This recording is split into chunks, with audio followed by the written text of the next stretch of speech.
Chapter 13. A Summer Evening on the Mountain. Herr Sesemann, a good deal irritated and excited, went quickly upstairs and along the passage to Fräulein Rottenmeier's room, and there gave such an unusually loud knock at the door that the lady awoke from sleep with a cry of alarm. She heard the master of the house calling to her from the other side of the door, "Please make haste and come down to me in the dining room. We must make ready for a journey at once." Fräulein Rottenmeier looked at her clock. It was just 4:30. She had never got up so early before in her life. What could have happened? What with her curiosity and excitement, she took hold of everything the wrong way, and it was a case with her of more haste, less speed, for she kept searching everywhere for garments which she had already put on. Meanwhile, Herr Sesemann had gone on farther, and rung the bells in turn, which communicated with several servants' rooms, causing frightened figures to leap out of bed, convinced that the ghost had attacked their master, and that he was calling for help. One by one, they made their appearance in the dining room, each with a more terrified face than the last, and were astonished to see their master walking up and down, looking well and cheerful, and with no appearance of having had an encounter with a ghost. John was sent off without delay to get the horses and carriage ready. Trinité was ordered to wake Heidi and get her dressed for a journey. Sebastian was hurried off to the house where Didi was in service to bring the lad around. Then Fräulein Rottenmeier, having at last accompanied her to her toilet, came down, and everything well adjusted about her except her cap, which was put on hindside before. Herr Sesemann put down her flurried appearance to the early awakening he had caused her, and began without delay to give her directions. She was to get out her trunk at once, and pack up all the things belonging to the Swiss child, for so he usually spoke of Heidi, being unaccustomed to her name, and a good part of Clara's clothes as well, so that the child might take home proper apparel, but everything was to be done immediately, as there was no time for consideration. Fräulein Rottenmeier stood as if rooted to the spot and stared in astonishment at the Herr Sesemann. She had quite expected a long and private account of some terrible ghostly experience of his during the night, which she would have enjoyed hearing about in the broad daylight. Instead of this were these prosaic and troublesome directions, which were so unexpected that she took some time to get over her surprise and disappointment, and continued standing awaiting further explanation. But Herr Sesemann had no thought or time for explanations, and left her standing there while he went to speak with Clara. As he anticipated, the unusual commotion in the house had disturbed her. She was lying and listening and wondering what had happened. So he sat down and told her everything that had occurred during the past night, and explained that the doctor had given his verdict and pronounced Heidi to be in a highly strung state, so that her nightly wanderings might gradually lead farther and farther, perhaps even onto the roof, which of course would be very dangerous for her.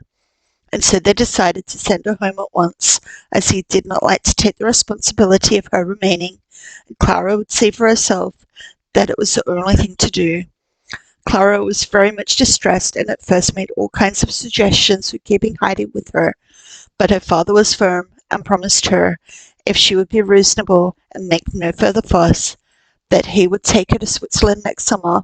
So Clara gave in to the inevitable, only stipulating that the box might be brought into her room to be packed, so that she might add whatever she liked, and her father was only too pleased to let her provide a nice outfit for the child. Meanwhile, Didi had arrived and was waiting in the hall, wondering what extraordinary event had come to pass for her to be sent for at such an unusual hour.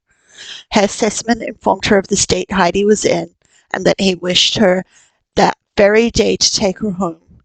Didi was greatly disappointed, for she had not expected such a piece of news. She remembered Uncle's last words, that he never wished to set eyes on her again, and it seemed to her that to take back the child to him, after having left it with him once and then taken it away, was not a safe or wise thing for her to do. So she excused herself to Herr Sesemann with her usual flow of words. Today and tomorrow it would be quite impossible for her to take the journey, and there was so much to do that she doubted if she could get off any of the following days. Herr Sesemann understood that she was unwilling to go at all, and so dismissed her. Then he sent for Sebastian, and told him to make ready to start he was to travel with the child as far as Basel that day, and the next day take her home. He would give him a letter to carry to the grandfather, which would explain everything, and he himself could come back by return. But there is one thing in particular which I wish you to look after, said Herr Sussman in conclusion, and be sure you attend to what I say. I know the people of this hotel in Basel, the name of which I give you on this card. They will see you to providing rooms for the child and you. When there, go at once into the child's room and see that the windows are firmly fastened so that they cannot be easily opened. After the child is in bed, lock the door of her room on the outside, for the child walks in her sleep and might run into danger in a strange house if she went wandering downstairs and tried to open the front door. So you understand? Oh, then that was it, explained Sebastian, for now a light was thrown on the ghostly visitations. Yes, that was it, and you are a coward, and you may tell John he is the same, and the whole household a pack of idiots. And with this, Herr Sesselmann went off to his study to write a letter to our uncle. Sebastian remained standing, feeling rather foolish. If only I had not let that fool of a John drag me back into the room, and had gone after the little white figure, which I should do certainly if I saw it now, he kept on saying to himself, but just now every corner of the room was clearly visible in the daylight. Meanwhile, Heidi was standing expectantly dressed in her Sunday frock, waiting to see what would happen next, for Tinete had only woke her up with a shake and put her clothes on without a word of explanation. The little uneducated child was far too much beneath her for Tinete to speak to. Herr Sisman went back to the dining room with the letter. Breakfast was now ready, and he asked, "Where is the child?" Heidi was fetched, and as she walked up to him to say good morning, he looked inquiringly into her face and said, "Well, what do you have to say to this little one?" Heidi looked at him in perplexity. "Why, you don't know anything about it, I see," laughed Herr Sisman. "You are going home today, going at once." "Home," murmured Heidi in a low voice, turning pale. She was so overcome that for a moment or two she could hardly breathe. "Don't you want to hear more about it?" "Oh, yes, yes," exclaimed Heidi, her face still rosy with delight. "All right, then," said Herr Sesselmann, as he sat down and made her a sign to do the same. "But now make a good breakfast, and then off you go in the carriage." But Heidi could not swallow a morsel, though she tried to do what she was told. She was in such a state of excitement that she hardly knew if she was awake or dreaming, or if she would again open her eyes to find herself in her nightgown at the front door. "Tell Sebastian to take plenty of provisions with him," Herr Sesselmann called out to Fräulein Rottenmeier, who just then came into the room. "The child cannot eat anything now, which is quite natural. Now run up to Clara and stay with her till the carriage comes round," he added kindly, turning to Heidi. Heidi had been longing for this and ran quickly upstairs. An immense trunk was standing open in the middle of the room. "Come along, Heidi," cried Clara as she entered. "See all the things I have put in for you. Aren't you pleased?"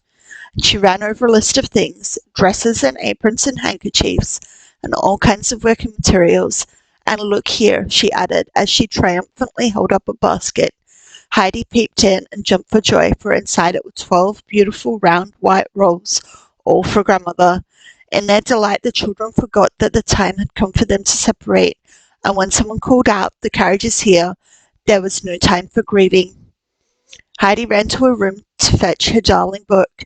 She knew no one could have packed that, as it lay under her pillow, for Heidi had kept it by her day and night. This was put in the basket with the rolls.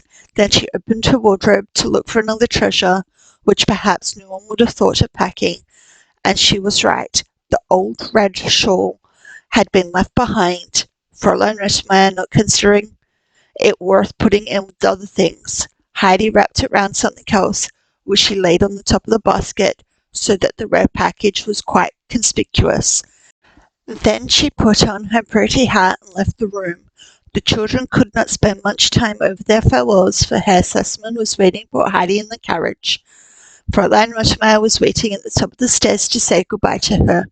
When she caught sight of the strange little red bundle, she took it out of the basket and threw it on the ground. "No, no, Adelaide," she exclaimed. "You cannot leave the house with that thing." What can you possibly want in it? And then she said goodbye to the child. Heidi did not dare take up her little bundle, but she gave the master of the house an imploring look, as if her greatest treasure had been taken from her. No, no, said Herr Sesemann in a very decided voice. The child should take home with her whatever she likes, kittens and tortoises, if it pleases her. We need not put ourselves out about that, Fräulein Rottenmeier. Heidi quickly picked up her bundle with a look of joy and gratitude. As she stood by the carriage door, Herr Sesemann gave her his hand and said he hoped she would remember him and Clara. He wished her a happy journey, and Heidi thanked him for all his kindness and added, "And please say goodbye to the doctor for me and give him many, many thanks." For she had not forgotten that he had said to her the night before, "It will be all right tomorrow," and she rightly divined that he had hoped to make it so for her. Heidi was now lifted into the carriage, and then the basket and the provisions were put in, and finally Sebastian took his place. Then Herr Sesemann called out once more, "A pleasant journey to you," and the carriage rolled away. Heidi was soon sitting in the railway carriage, holding her basket tightly on her lap. She would not let it out of her hands for a moment, for it contained the delicious rolls her grandmother, so she must keep it carefully, and even peep inside from time to time to enjoy the sight of them. For many hours she sat as still as a mouse. Only now she was beginning to realize that she was going home to the grandfather, the mountain, the grandmother, and Peter, and pictures of all she was going to see again rose one by one before her eyes. She thought of how everything would look at home, but this brought other thoughts to her mind, and all of a sudden she said anxiously, "Sebastian, are you sure that grandmother on the mountain is not dead?" "No, no," said Sebastian, wishing to soothe her. "We will hope not. She is sure to be alive still." Then Heidi fell back on her own thoughts again. Now and then she looked inside the basket, for the thing she looked forward to most was laying all the rolls out on grandmother's table. After a long silence she spoke again. "If only we know for certain that grandmother is alive." "Yes, yes," said Sebastian, half asleep. "She is sure to be alive. There is no reason why she should be dead." After a while, sleep fell on Heidi too, and after her disturbed night and early rising, she slept so soundly that she did not wait till Sebastian shook her by the arm and called to her, "Wake up, wake up. We shall have to get out directly. We are just in Basel." There was a further railway journey of many hours the next day. Heidi again sat with her basket on her knee, for she would not have given it up to Sebastian on any consideration. Today she never even opened her mouth, for her excitement, which increased with every mile of the journey, kept her speechless. All of a sudden, before Heidi expected it, a voice called out, "Mayenfeld." She and Sebastian both jumped up, the latter also taken by surprise. In another minute they were both standing on the platform with Heidi's trunk, and the train was steaming away down the valley. Sebastian looked after it regretfully, as he preferred the easier mode of travelling to a wearisome climb on foot, especially as there was danger, no doubt, as well as fatigue in a country like this, where, according to Sebastian's idea, everything and everybody were half savage. He therefore looked cautiously to either side to see who was a likely person to ask the safest way to Dorfli. Just outside the station he saw a shabby-looking little cart and horse with which a broad-shouldered man was loading with heavy sacks that had been brought by the train, so he went up to him and asked which was the safest way to get to Dorfli. "All the roads about here are safe," was the curt reply. So Sebastian altered his question and asked which was the best way to avoid falling off the precipice, and also how a box could be conveyed to Dorfli. The man looked at the box, weighing it with his eye, and then volunteered it if it was not too heavy to take it on his own cart, as he was driving to Dorfli. After some little interchange of words, it was finally agreed that the man should take both the child and the box to Dorfli, and there find someone who could be sent on with Heidi up the mountain. "I can go by myself. I know the way well from Dorfli," put in Heidi, who had been listening attentively to the conversation. Sebastian was greatly relieved at not having to do any mountain climbing. He drew Heidi aside and gave her a thick rolled parcel and a letter for her grandfather. The parcel, he told her, was a present from Herr Sesselmann, and she must put it at the bottom of a basket under the rolls, and be very careful not to lose it, as Herr Sesselmann would be very vexed if she did, and never be the same to her again. So little miss was to think well of what he said. I shall be sure not to lose it, said Heidi confidently, and she at once put the roll and the letter at the bottom of her basket. The trunk, meanwhile, had been hoisted onto the cart, and now Sebastian lifted Heidi and her basket onto the high seat and shook hands with her. He then made signs to keep her eye on the basket, for the driver was standing near, and Sebastian thought it better to be careful, especially as he knew that he ought himself to have seen the child safely to her journey's end. The driver now swung himself up beside Heidi, and the cart rolled away in the direction of the mountains, while Sebastian, glad of having no tiring and dangerous journey on foot before him, sat down in the station and awaited the return train. The driver of the car was the miller at Dorfli, and was taking home his sacks of flour. He had never seen Heidi, but like everybody in Dorfli knew all about her. He had known her parents, and felt sure at once that this was the child of whom he had heard so much. He began to wonder why she had come back, and as they drove along, he entered into conversation with her. You are the child who lived with your grandfather and uncle, are you not? Yes. Didn't they treat you well down there that you have come back so soon? Yes, it was not that. Everything in Frankfurt is as nice as it could be. Then why are you running home again? Only because Herr Sesselmann gave me leave, or else I should not have come. If they were willing to let you stay, why did you not remain where you were better off than at home? Because I would 1,000 times rather be with grandfather on the mountain than anywhere else in the world. You will think differently perhaps when you get back there, grumbled the miller, and then to himself, it's strange of her, for she must know what it's like.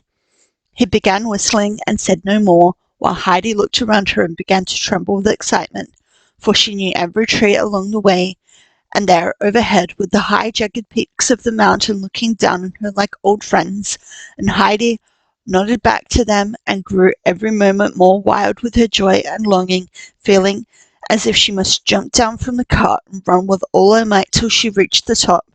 But she sat quite still and did not move, although inwardly in such agitation. The clock was striking 5 as they drove into Dorfli. A crowd of women and children immediately surrounded the cart, for the box and the child arriving with the miller had excited the curiosity of everybody in the neighbourhood, inquisitive to know whence it came, and whither they were going, and to whom they belonged.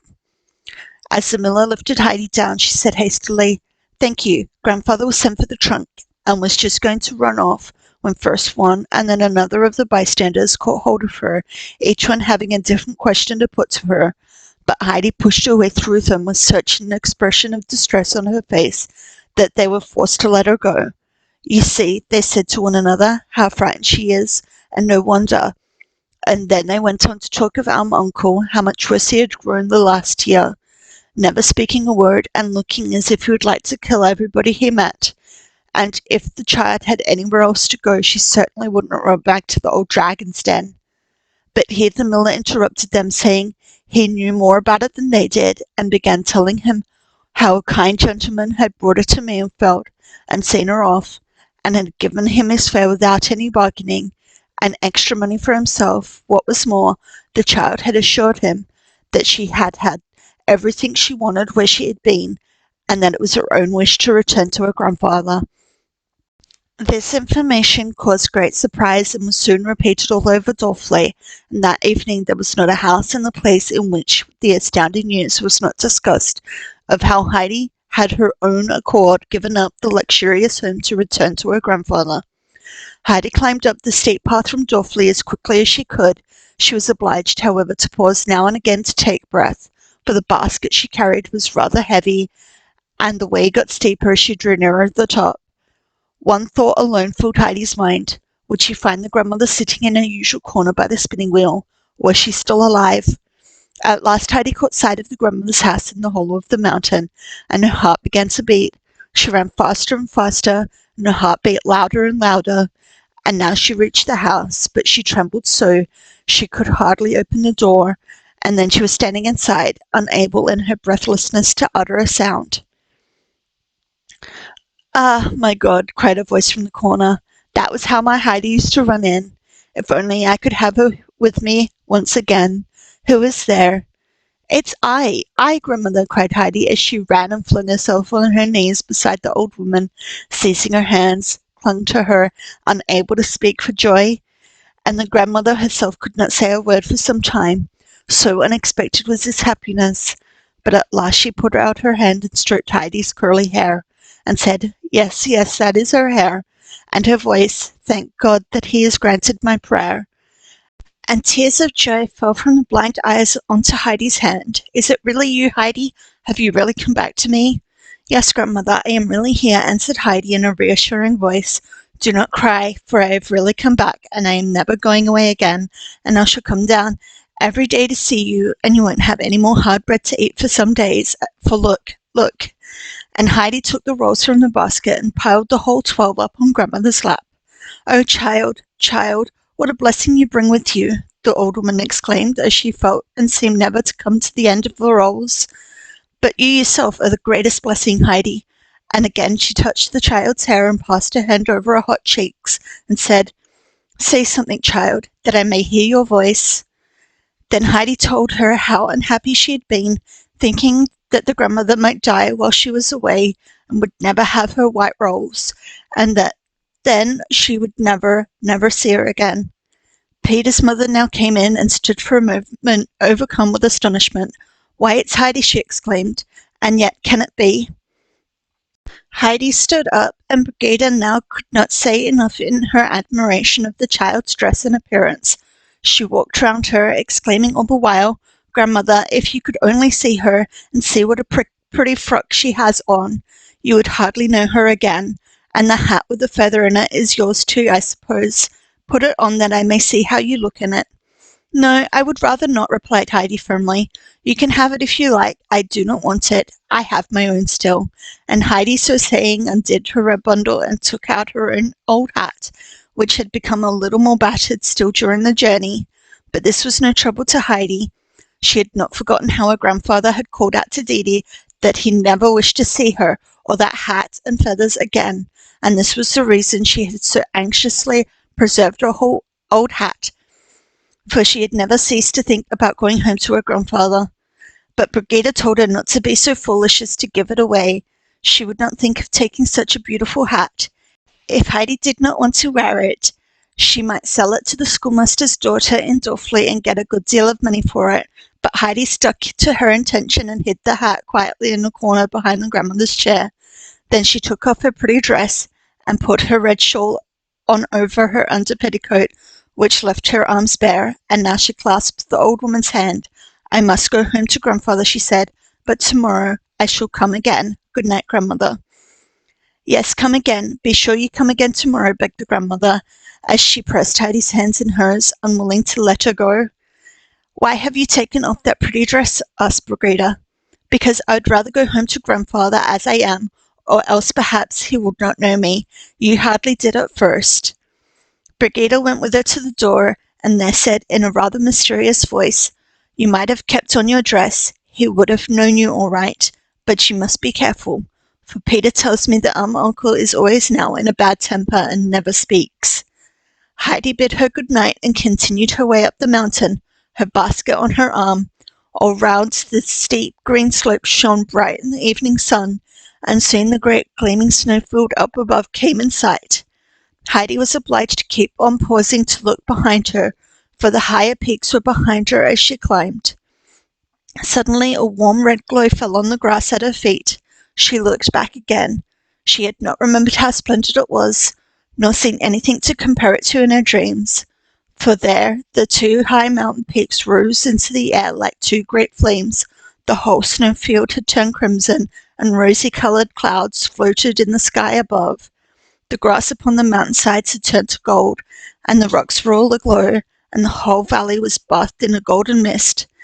And as Heidi stood gazing around her at all this splendour, the tears ran down her cheeks for every delight and happiness, and impulsively she put her hands together, and lifting her eyes to heaven, thanked God aloud for having brought her home, thanked him that everything was as beautiful as ever, more beautiful even than she had thought, and that it was all hers again once more. And she was so overflowing with joy and thankfulness that she could not find the words to thank him enough. Not until the glory began to fade could she tear herself away. Then she ran on so quickly that in a very little while she caught sight of the tops of the fir trees above the hut roof, then the roof itself, and at last the whole hut, and there was grandfather sitting as in the old days, smoking his pipe, and she could see the fir trees waving in the wind. Quicker and quicker went her little feet. Before uncle had time to see who was coming, Heidi had rushed up to him, thrown down her basket, and flung her arms around his neck, unable in the excitement of seeing him again to say more than grandfather, grandfather, grandfather over and over again. And the old man himself said nothing. For the first time for many years his eyes were wet, and he had to pass his hand across them. Then he unloosed Heidi's arms, put her on his knee, and after looking at her for a moment, "So you have come back to me, Heidi," he said. "How is that? You don't look much of a grand lady. Did they send you away?" "Oh, no, grandfather," said Heidi eagerly. "You must not think that. They were all so kind, Clara and grandmamma and Herr Sesemann. But you see, grandfather, I did not know how to bear myself until I got home again to you. I used to think I should die, for I felt as if I could not breathe. But I never said anything because it would have been ungrateful. And then suddenly one morning quite early, Herr Sesemann said to me, but I think it was partially the doctor's doing, but perhaps it's all in the letter." And Heidi jumped down and fetched the roll and the letter and handed them both to her grandfather. "That belongs to you," said the latter, laying the roll down on the bench beside him. Then he opened the letter, read it through, and without a word put it in his pocket. "Do you think you can still drink milk with me, Heidi?" he asked, taking the child by the hand to go into the hut. "But bring your money with you. You can buy a bed and bedclothes and dresses for a couple of years with it." "I am sure I do not want it," replied Heidi. "I have got a bed already, and Clara has put a lot of clothes in my box that I shall never want any more." "Take it and put it in the cupboard. You will want it some day, I have no doubt." Heidi obeyed and skipped happily after her grandfather into the house. She ran into all the corners, delighted to see everything again, and then went up the ladder. But there she came to a pause and called down in a tone of surprise and distress, "Oh, grandfather, my bed's gone." "We can soon make it up again," he answered her from below. "I did not know that you were coming back. Come along now and have your milk." Heidi came down, sat herself on her high stool in the old place, and then taking up her bowl, drank her milk eagerly, as if she had never come across anything so delicious, and as she put down her bowl she exclaimed, "Our milk tastes nicer than anything in the world, grandfather." A shrill whistle was heard outside. Heidi darted out like a flash of lightning. There were the goats leaping and springing among the rocks, with Peter in their midst. When he caught sight of Heidi, he stood still with astonishment and gazed speechlessly at her. Heidi called out, "Good evening, Peter," and then ran in among the goats. "Little Swan, little Bear, do you know me again?" And the animals evidently recognized her voice at once, for they began rubbing their heads against her and bleating loudly as if for joy. And as she called the other goats by name, one after the other, they all came scampering towards her helter-skelter and crowding round her. The impatient greenfinch sprang into the air and over two of her companions in order to get nearer, and even the shy little snowflake butted the great Turk out of the way in quite a determined manner, which left him standing, taken aback by her boldness, and lifting his beard in the air as much as to say, "You see who I am?" Heidi was out of her mind with delight at being among all her old friends again. She flung her arms around pretty little Snowflake, stroked the obstreperous greenfinch, while she herself was thrust out from all sides by the affectionate and confiding goats, so that at last she got near to where Peter was still standing, not having yet got over his surprise. "Come down, Peter," cried Heidi, "and say good evening to me." "So you are back again." He found words to say at last, and now ran down and took Heidi's hand, which she was holding out in greeting, and immediately put the same question to her which he had been in the habit of doing in the old days when they returned home in the evening. "Will you come out with me again tomorrow?"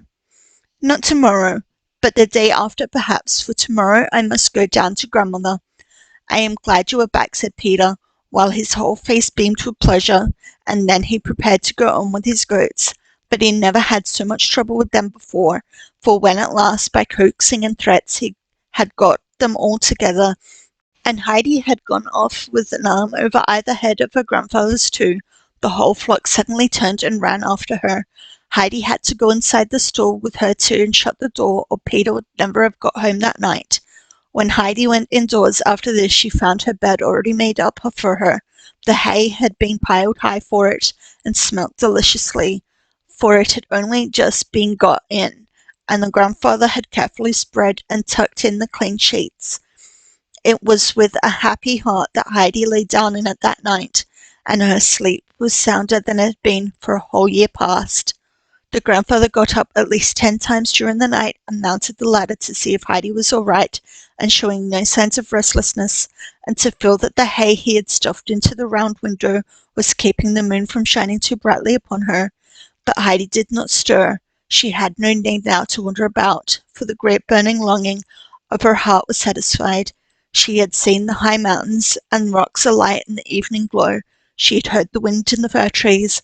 She was at home again on the mountain.